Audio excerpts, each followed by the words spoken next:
आबादी के मामले में भारत के नाम विश्व रिकॉर्ड दर्ज हो गया है। भारत आबादी के मामले में चीन से भी आगे निकल चुका है। यूनाइटेड नेशंस की रिपोर्ट में यह दावा किया गया है। संयुक्त राष्ट्र विश्व जनसंख्या डैशबोर्ड में भारत अब चाइना को पार करके दुनिया का सबसे अधिक आबादी वाला देश बन चुका है। भारत में अब 142 करोड़ 86 लाख लोग हैं, जबकि चीन की जनसंख्या 142 करोड़ 57 लाख है। संयुक्त राष्ट्र द्वारा 1950 में जनसंख्या डेटा एकत्र करना शुरू करने के बाद से यह पहली बार है कि भारत ने संयुक्त राष्ट्र की सबसे अधिक आबादी वाले देशों की सूची में सबसे पहला स्थान हासिल किया है। संयुक्त राष्ट्र जनसंख्या कोष UNFPA की state of world population report 2023 के डेटा के अनुसार अनुमानित है कि भारत में एक साल में 1.5% से ज़्यादा जनसंख्या बढ़ी है, जबकि चीन दूसरे नंबर पर है और यूनाइटेड स्टेट्स ऑफ अमेरिका, जिसकी संख्या अब 34 करोड़ है, वो तीसरे नंबर पर है।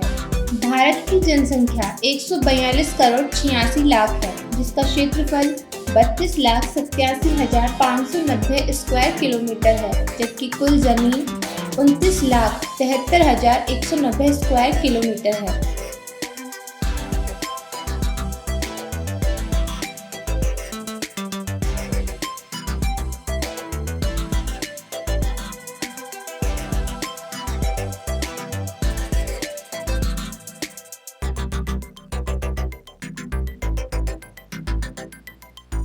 UNFPA की रिपोर्ट में कहा गया है कि भारत की 25% आबादी 0 से 14 आयु वर्ग में है। यहाँ 10 से 19 साल तक की आयु के लोग 18% है, 10 से 24 साल तक के लोग 26% है और 15 से 64 साल तक के लोग 68% है और 65 से ऊपर के लोग 7% है।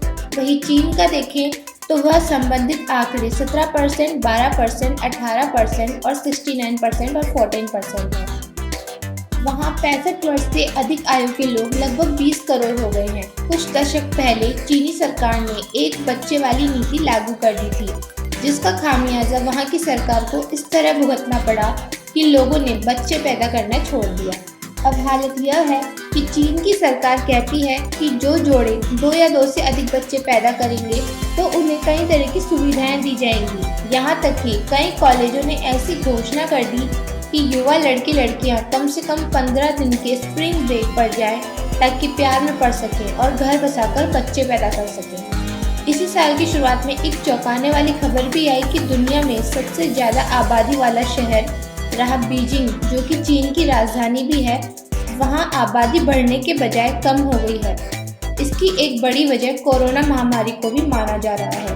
भारत ने 1952 में पहली बार राष्ट्रीय स्तर पर फैमिली प्लानिंग प्रोग्राम की शुरुआत की, जबकि चीन में 1959 में पहली बार फैमिली प्लानिंग की शुरुआत की गई। भारत में जनसंख्या की रफ्तार पर लगाम तो लगी, लेकिन बहुत ज़्यादा नहीं। चीन में 2022 में पहली बार आबादी बढ़ने के बजाय कम हो गई। हालांकि UN के मुताबिक बढ़ती जनसंख्या का मतलब विकास से लगाना चाहिए, सबसे ज़्यादा युवाओं वाले देश की असीमित संभावना से लगाना चाहिए और इसे डेमोग्राफिक डिविडेंड यानी जनसंख्या लाभांश में बदलना चाहिए।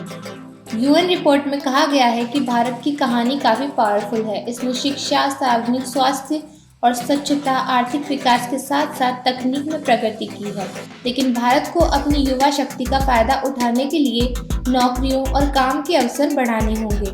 महिलाओं को बराबर के मौके देने होंगे। रिपोर्ट में ये जिक्र भी है कि भारत की संसद में 2021 में 2 बच्चों की पॉलिसी लाने की बात की गई थी और उसी हिसाब से लोगों को इंसेंटिव दिया जाने पर बहुत चर्चा हुई थी।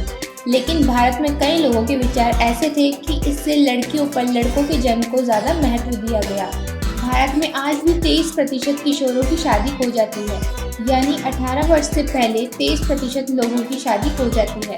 दुनिया में औसतन 106 लड़कों पर 100 लड़कियां पैदा होती हैं, लेकिन 12 देशों में ये अंतर औसत से ज़्यादा है।